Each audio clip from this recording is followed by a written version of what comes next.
Jeffrey thinks journaling is gay. He doesn't understand why men would want to write about their feelings in a diary. But Jeffrey overthinks all the time. It's a shame. Jeffrey would benefit from it most. Adonis. Adonis understands the power of his thoughts. He takes specific time out of his day for introspectiveness. And because of that, he has a feeling of clear-headedness as he goes about his hobbies.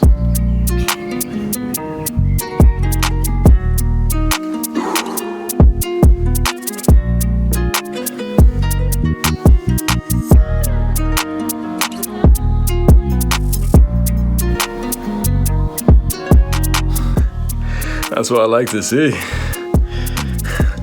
Let's begin with gratitude journaling. The science of gratitude journaling is very promising. It literally makes you happier. What an awesome benefit to have. So here is how to do gratitude journaling. You'll get your notepad. It is better to do it on paper than on PC. If you must do it on PC, fine. Try to just write it on paper because it takes longer, because you actually have to hold the pen like a dumbass because you haven't held a pen for 3 years. It takes longer, and so you spend a longer time in the feeling of gratitude. You simply write today's date and you just write a couple of things.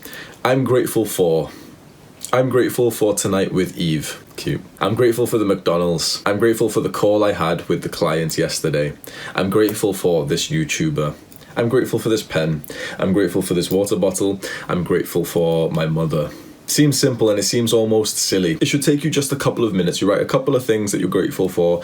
The most asked question about this is, can I write the exact same things every day? And to that, I always just say, come on, bro.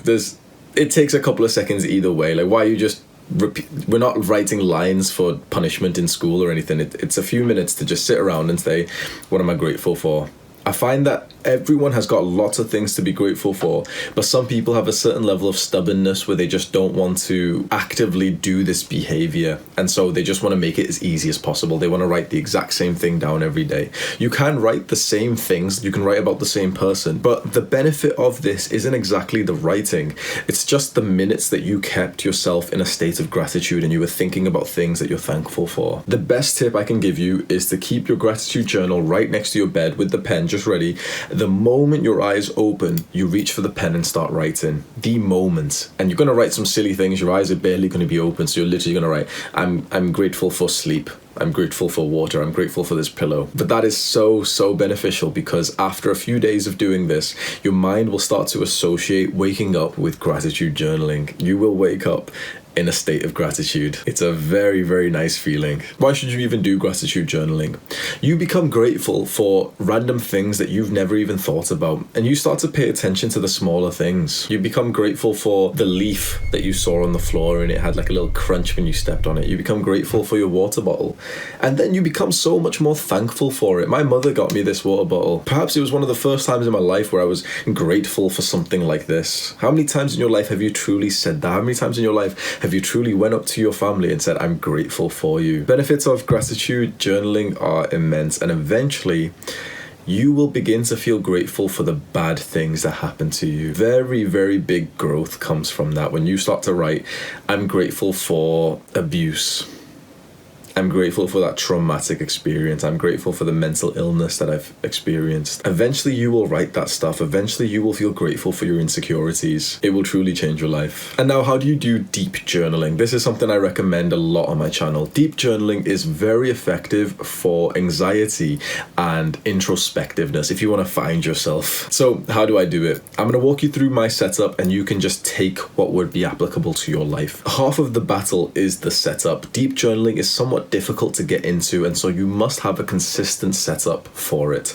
My setup is that I make a cup of tea, I put on the same playlist, always the same playlist, on my computer. I sit with the journal in front of me and I begin to think about the topic of thoughts I've had recently. As you go about your normal life, you'll find yourself thinking about the same thing for a while. That's your mind giving you the message that it wants you to dive deeper into that topic. But with our modern life of being so busy, we often just think about that very important topic whilst we do our work, whilst you're watching this YouTube video, whilst you're scrolling on your phone, on social media.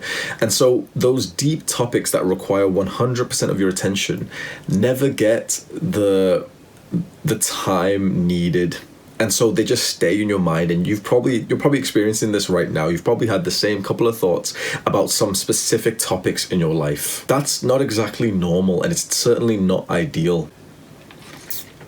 So I set it all up, and I begin to start asking the simple question, why am I thinking about that? That's the very easiest question you can ask, but sometimes you know enough about the topic of thought that you can just go a bit deeper. Let me give you one of mine. I started dating a girl, and I wanted to dive deeper into that because I was thinking about a lot of different things. It's like the first time I'm dating a girl in almost a year. I wanted to dive into parts of me, not specifically about the girl, but about me and my idea of relationships, my idea of love. And I was thinking about these things whilst I was in the gym and whilst I was recording YouTube videos, whilst I was speaking to my clients. It was like my brain was telling me that it wants to think about this. So eventually, when I finally did sit down to do the deep journaling session for that, I wrote wrote 4, 5, 6 pages. And eventually you will experience this too. You write the last sentence, you write the last full stop, the last period, and it's done. It's like the thought has been saved. The analogy is that it saves the thought into the hard drive. Up until you do the deep journaling session, it's like that thought is just currently in your RAM, your random access memory on a computer. It's like the part of the computer that's just currently operating, just running things, just constantly. Eventually, when you do the deep journaling, it saves to the hard drive. It's there. It is saved to the long-term memory, but it no longer needs to be processed right now. Another analogy is of the earphones. This is what your thoughts are like throughout the day, because we don't really spend time on our thoughts. When you deep journal, it's kind of like we're just unraveling it, and it just gets easier and easier. And you know what? It kind of is like that.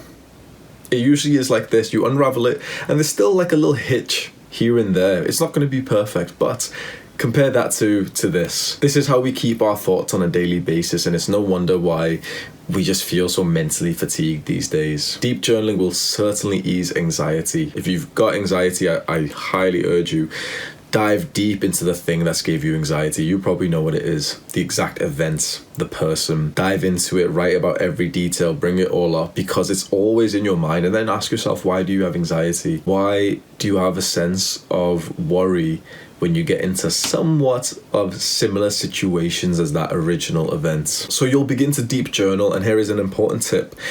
Don't write for the reader, write for the writer. Journaling is not for the future version of yourself to look back on. It's not for in cases someone reads it or anything to do with someone reading it. Journaling is more for spilling your brain's thoughts onto the paper. Just what you think is what you write. You don't think, oh wait, how would I want to read this later? You just, whatever the words are that you think, you write them down. The reason for this is that we write volume, we write multiple pages, and it's so important to do this because our brain keeps telling us the same thoughts because we haven't actually acknowledged those thoughts fully. Once you write them down, your brain it feels relieved. It can put its shoulders down because it understands, okay, we've got something saved here now that, you know, if we need to think about this thing, it's here. So don't make it concise. Deep journaling should take longer. Deep journaling should really, really hurt your fingers with how much you're journaling. It should feel like an exam where you're writing and you know you're in a good position with deep journaling when you want to write even faster and faster and faster because there's so much is coming into your mind now that you're getting deep. As you express all the thoughts that come into your mind, constantly question them. Simple questions. Why am I thinking like that?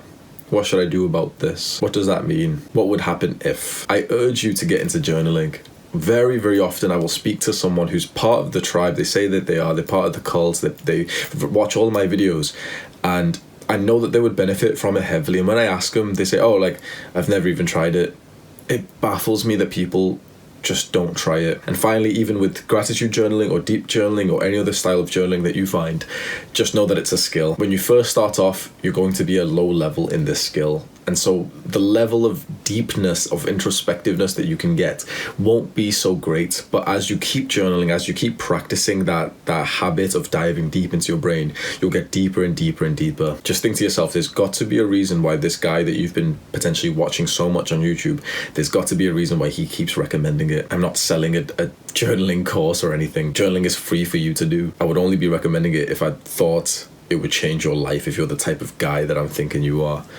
And it would. If you want to see more videos from a unconventional small YouTuber, I suggest you scroll down, click on the subscribe button and the post notification button. You'll get a message from my next videos that get uploaded, and they're all for free. I help people on a one-to-one basis for free, and also I've got like a paid coaching as well, so you can apply for the free program or you can pay for it. The self-improvement coaching link is in the description if you want my one-to-one help. Do the hard work, especially when you don't feel like it.